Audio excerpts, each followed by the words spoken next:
اعوذ باللہ من الشیطان الرجیم بسم اللہ الرحمن الرحیم الصلاۃ والسلام علیک یا سیدی یا رسول اللہ وعلی آلک واصحابک یا سیدی یا حبیب اللہ۔ انتہائی واجب الاحترام محترم خواتین و حضرات، صحیح بخاری شریف اور صحیح مسلم شریف کی متفق علیہ حدیث پاک ہے، اس کا مفہوم میں آپ کے سامنے عرض کرتا ہوں۔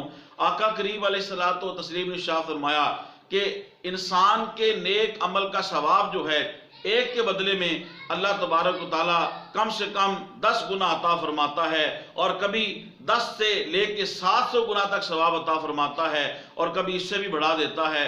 اللہ بڑے فضل والا ہے۔ محترم خواتین و حضرات، لیکن جب روزے کی جزا کی باری آتی ہے تو آقا کریم علیہ الصلوۃ والسلام نے ارشاد فرمایا، اللہ پاک فرماتا ہے کہ روزہ میرے لیے ہے اور میں ہی اس کی جزا ہوں۔ سبحان اللہ، اللہ اکبر کبیرہ۔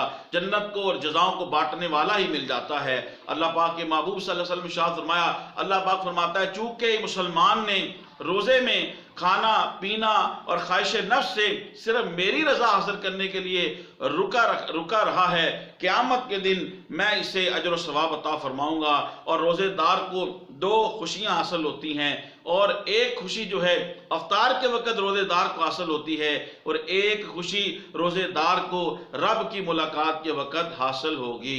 سبحان اللہ، اللہ اکبر کبیرہ۔ حضور علیہ الصلوۃ والسلام نے ارشاد فرمایا، روزے دار کو روزہ رکھنے کی وجہ سے، بھوک اور پیاس کی وجہ سے اس کے منہ سے جو خوشبو آتی ہے، جو اسمیل آتی ہے، وہ اللہ کے نزدیک کستوری کی خوشبو سے بھی زیادہ اللہ تبارک و تعالیٰ کو پسند ہے۔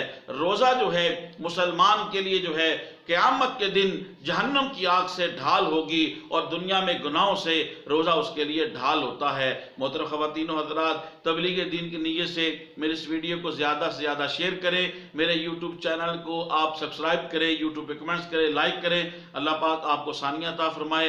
السلام علیکم ورحمۃ اللہ وبرکاتہ۔